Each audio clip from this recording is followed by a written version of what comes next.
irmãos, queridas irmãs, nós estivemos nesses últimos dias, nas homilias, comentando os 7 dons do Espírito Santo. Começamos com o dom da sabedoria, com o dom da inteligência e o dom do conselho, explicando como cada um deles nos coloca na perspectiva de Deus, ou seja, é esse auxílio que o Espírito Santo nos dá para que, com a sabedoria, possamos enxergar o mundo, os acontecimentos, com o olhar de Deus, com a perspectiva de Deus. Já com o dom da inteligência, o Espírito Santo faz com que possamos adentrar mais profundamente nos mistérios da verdade que Deus nos revela. Já com o dom do conselho, o Espírito Santo nos dá como que esse instinto para que, diante das decisões que nós temos que tomar a cada dia, possamos sempre tomar a decisão que corresponde ao querer de Deus. Depois, nós vimos o dom da ciência e o dom da fortaleza. A ciência, que faz referência a sermos capazes de entender o mundo que nos rodeia e, longe de fazer com que nos deixemos enganar pelas aparências do mundo, façamos com que o mundo seja um lugar aonde nos encontramos com Deus. Dito de outro modo, o dom da ciência faz com que o mundo possa nos levar a Deus e não nós nos convertermos ao mundo, fazendo que sejamos mundanos. E o dom da fortaleza, como o próprio nome diz, nos faz mais resistentes aos perigos, nos faz mais resistente aos temores, nos faz mais resistente às nossas próprias dúvidas, às tentações que devemos enfrentar, de tal modo que permaneçamos fiéis. E hoje vamos comentar sobre os 2 últimos dons do Espírito Santo. E esses dons são o temor de Deus e o dom da piedade. Para que falemos, não a partir simplesmente da nossa opinião, mas a partir daquilo que a própria palavra de Deus hoje nos propõe, comecemos pelo Salmo responsorial de hoje, o Salmo 102. Porque ele aqui já nos coloca na perspectiva que nos ajudará a compreender o que significa o temor de Deus. Quando nós vemos, na segunda estrofe do salmo que escutamos, a partir do versículo 11, que diz o seguinte: quanto os céus sobre a terra se elevam, tanto é grande o seu amor aos que o temem. Quanto dista o nascente do poente, tanto afasta longe os nossos crimes. E continua o salmo dizendo: o Senhor pôs o seu trono lá nos céus e abrange o mundo inteiro o seu reinado. Bendizei ao Senhor Deus seus anjos todos, valorosos que cumpris as suas ordens. Essas palavras do salmo, no fundo, querem nos mostrar a grandeza de Deus. E o dom do temor de Deus tem justamente a ver com isso, em ajudar-nos a reconhecer a majestade de Deus, ou seja, a sua transcendência.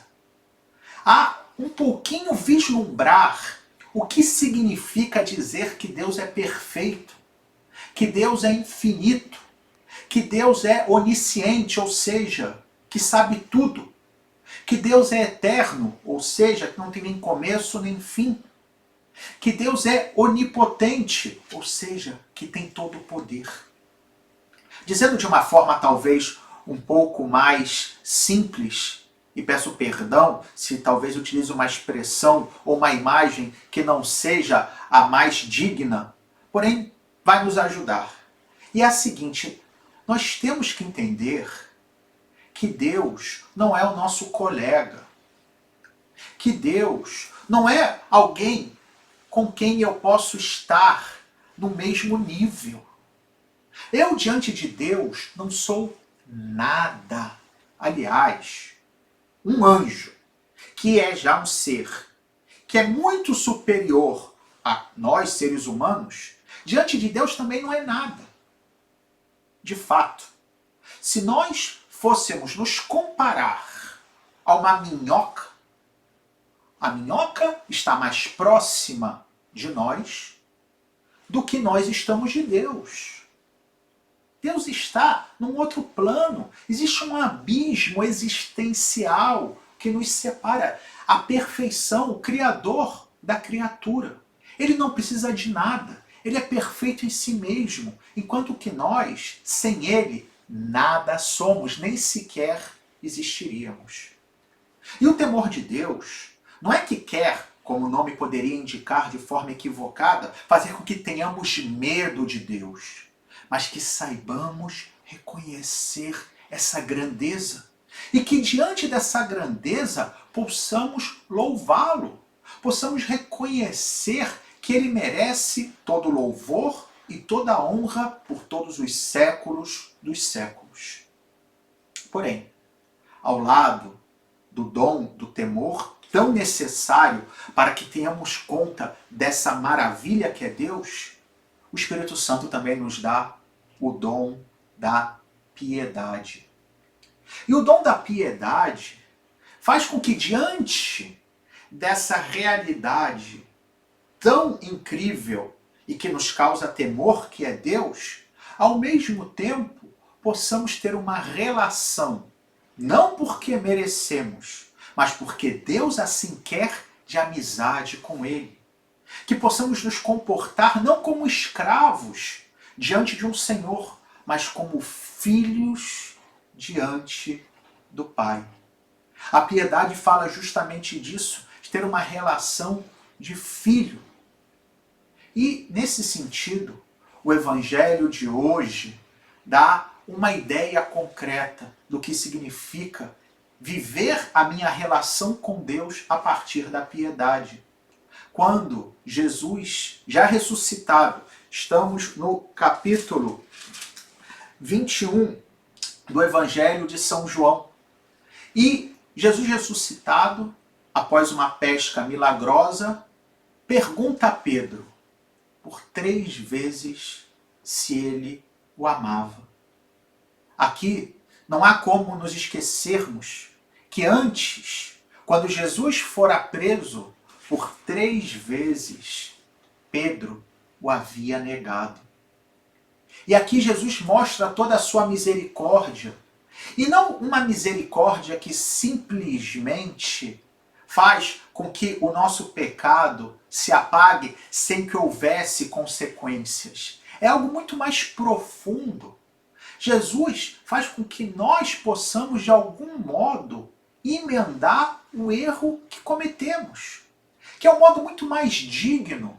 Eu, quando ofendo os meus pais, é verdade que espero e desejo que eles possam ser misericordiosos comigo. Mas se eu posso fazer algo para demonstrar que eu realmente me arrependi, de que eu não quero que aquilo que eu tenha feito de errado volte a acontecer, tanto melhor. E é o que Jesus faz com Pedro.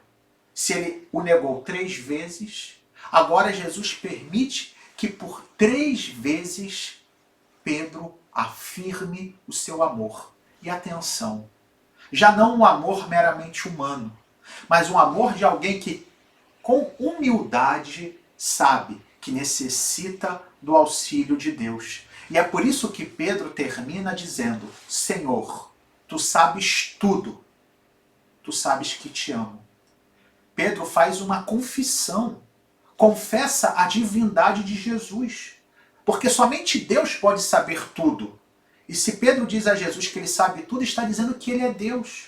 E sabe que é capaz de amar porque Jesus o ajuda a amar, como ajuda a mim e a você. E o dom da piedade, queridos irmãos, queridas irmãs, é esse que permite com que nós possamos ter essa relação com Deus. Esse Deus grandioso, esse Deus que inspira temor, mas esse Deus que se faz presente ao nosso lado, esse Deus que quer se fazer nosso companheiro, esse Deus que nos compreende e que nos ama. E esse Deus que também espera de cada um de nós, e por isso nos dá a força do seu Espírito Santo, que demos testemunho, que possamos ser no mundo sal e luz, que possamos ajudar aqueles que estão longe de Deus a que se aproximem com o nosso bom exemplo, como vimos Paulo na primeira leitura, quando o procurador romano Festo chama o rei Agripa, acompanhado de sua esposa Berenice, e diz desse Paulo que com tanta coragem anunciava um tal Jesus, que todos achavam que tinha morrido, mas que Paulo sabia que estava vivo. E é isso que Jesus quer de nós, que demos testemunho que ele está vivo e que com a ação do seu Espírito Santo faz com que nós não tenhamos medo. E com o dom da sabedoria, o dom da inteligência, o dom do conselho, o dom da ciência, o dom da fortaleza, o dom do temor e com o dom da piedade, possamos ser sal da terra e luz do mundo. Louvado seja nosso Senhor Jesus Cristo, para sempre seja louvado.